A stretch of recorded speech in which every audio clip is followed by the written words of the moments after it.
Coucou tout le monde! Aujourd'hui j'étais hyper impatiente de vous faire cette vidéo. Donc je vous la fais pour vous transmettre un enseignement, un moment fort qui a eu lieu ce week-end lors du stage éveil de votre médiumnité, la formation éveil de votre médiumnité. Alors au moment des contacts défunts, donc il s'agit d'un défunt qui nous a transmis un enseignement, sa perspective, la perspective de son âme de là-haut et le jeu de rôle qu'il a dû jouer ici sur Terre auprès des siens. Un des défis qu'il a dû relever. Alors écoutez, je vous partage son histoire avec l'accord de la personne qui l'a vécu et l'enseignement qu'on a eu tout ensemble parce que je pense que ça peut vous parler aussi. Alors, il s'agit d'un monsieur qui est parti à l'âge de 56 ans, donc un monsieur avec un caractère fort, un beau gosse, comme il l'a dit lui-même, un beau gosse, beau parleur, voilà, tout le monde l'appréciait, il était hyper excessif pour compenser accessoirement le manque d'amour qu'il avait de lui-même depuis l'enfance. Donc il était hyper excessif dans tout, dans ses paroles, dans l'alcool, dans la clope, des choses comme ça, les sorties, c'était un fêtard, il aimait tout ça, voilà, un bon vivant et tout, comme on peut tous en connaître finalement. Et puis, il a épousé donc une dame, sa femme, qui du coup était quelqu'un qui était très amoureuse de lui, qui ne voyait que par lui, ce beau gosse, cet homme qui gérait tout, enfin voilà, qui sortait, qui était beau parleur et tout. Voilà, elle ne voyait que par lui et elle a eu des enfants avec lui et tout, et donc elle a vécu 10-15 ans avec lui, je ne sais plus exactement. Et donc petit à petit, elle s'est aperçue qu'elle s'éteignait au fur et à mesure de sa vie commune avec lui. Elle s'éteignait de l'intérieur, c'est-à-dire qu'au début elle était joyeuse. Lui-même a dit, en fait, ce défunt nous a expliqué son histoire. Cette femme était dans sa vie pour lui apporter l'amour, tout l'amour dont il a manqué quand il était petit. Et donc elle était là pour y apporter cet ancrage, etc. Et puis de temps en temps, il l'a dévalorisé un peu, il était castrateur, il lui disait de toute façon tu feras jamais rien sans moi, voilà c'est moi le meilleur, le plus beau, le plus fort, et qu'avoir tout ce que j'ai déjà fait, en fait, hein, tout le monde m'apprécie, voilà, toi finalement tu seras rien sans moi. Et puis au fur et à mesure, elle s'est aperçue qu'elle s'éteignait, elle a même développé des primes, je sais plus quelle maladie, etc. au fond d'elle. Et puis, au final, elle a décidé de le quitter et de faire sa vie, d'emmener ses enfants sous le coude et de faire sa vie ailleurs. Et donc elle dit être embêtée, avoir été embêtée encore une dizaine d'années par lui, en lui disant voilà, de toute façon tu reviendras, de toute façon t'es rien sans moi, etc.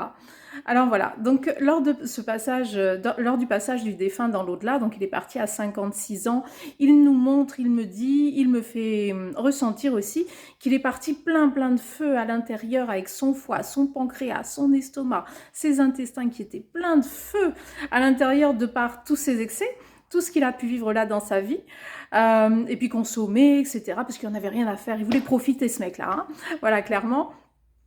Et du coup, tout ce feu est allé sur son squelette et il s'est mis à avoir extrêmement mal. Donc, il a développé une grosse maladie. Et puis, finalement, il s'est éteint à l'âge de 56 ans. Il nous montre donc son passage dans l'au-delà, où donc il est accueilli par sa mère, sa sœur et puis un cheval noir, d'après ce qu'il décrit. Donc oui, les animaux sont là pour accueillir aussi, hein, que le cas échéant.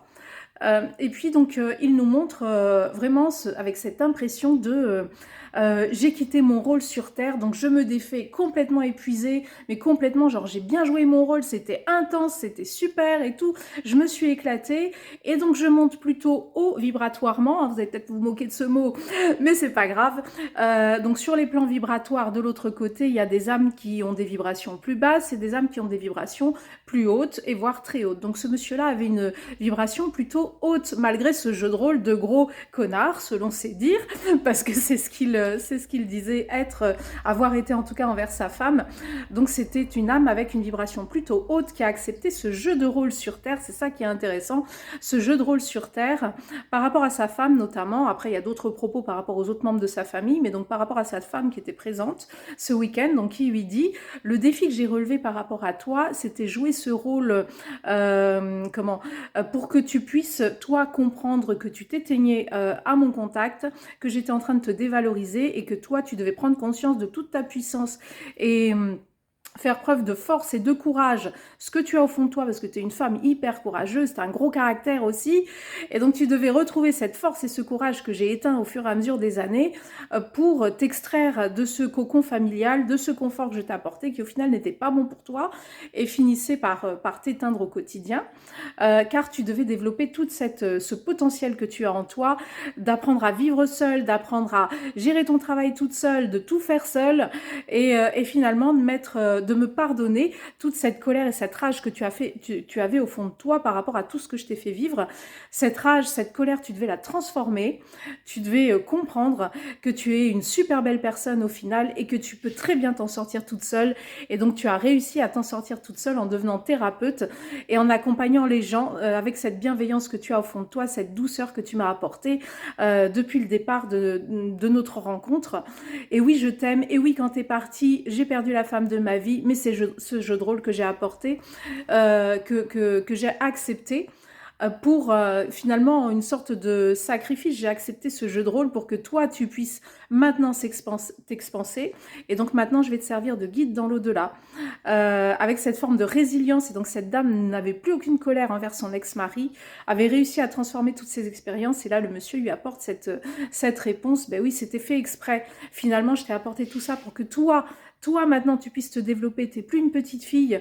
Tu as toute cette force et ce courage au fond de toi. Et maintenant, c'est à toi de le mettre en œuvre pour aider le plus grand nombre de personnes. J'ai pensé personnellement que cette histoire pouvait vous intéresser, vous apporter, parce que je pense qu'elle peut parler à beaucoup d'hommes et beaucoup de femmes dans ce cas ou dans le cas inverse. Voilà, n'hésitez pas à partager cette vidéo. Je serai en médiumnité en salle si vous souhaitez aussi avoir des enseignements comme ça. Donc à Compiègne, c'est samedi qui arrive, samedi 17 janvier à 14 h. Varennes-sur-Seine, 16 mai, à l'espace culturel Leclerc. Ça y est, les places ont commencé à être vendues et il en reste encore, mais voilà, c'est à vendre depuis vendredi. Et puis Sens, c'est le mardi 24 mars au soir à l'hôtel Havana à 19 h. Et donc pour celle-là, il ne reste plus que 7 places. Et donc à la question, si vous avez regardé cette vidéo jusqu'au bout, à la question, cher défunt, comment tu aurais pu faire autrement? Donc j'aime poser cette question-là et lui me répond, bah non, moi j'aurais pas pu faire autrement. Parce que c'était le défi que j'avais accepté. Moi, j'avais pas le choix que de faire comme ça. C'était le défi que j'avais accepté. Depuis petit, j'étais fichue comme ça. En fait, dans ma structure énergétique, dans ma structure mentale, bah, il fallait que je fasse le beau, quoi. Clairement, ouais, c'est moi le meilleur, le plus beau, le plus fort, c'est comme ça. Hein. Et puis, bah, tout était comme ça autour de moi. Hein. Il fallait que tout le monde me le dise, que j'étais le plus beau, le plus fort. Il fallait qu'on me voie, hein, clairement. Et non seulement, il avait aussi une maladie génétique qui faisait partir tous les gens de sa famille à l'âge de 56 ans. Donc sa mère et sa sœur étaient déjà partis à 56 ans et étaient là pour l'accueillir lors de son passage dans l'au-delà. Mais écoutez, si cette vidéo vous a plu, vous a parlé, a touché quelque chose qui fait sens en vous, n'hésitez pas à la partager sur vos réseaux. Et en tout cas, je vous aime, je vous souhaite une très très belle journée ensoleillée et plein de bisous avec le cœur. Bisous, bisous, je vous aime.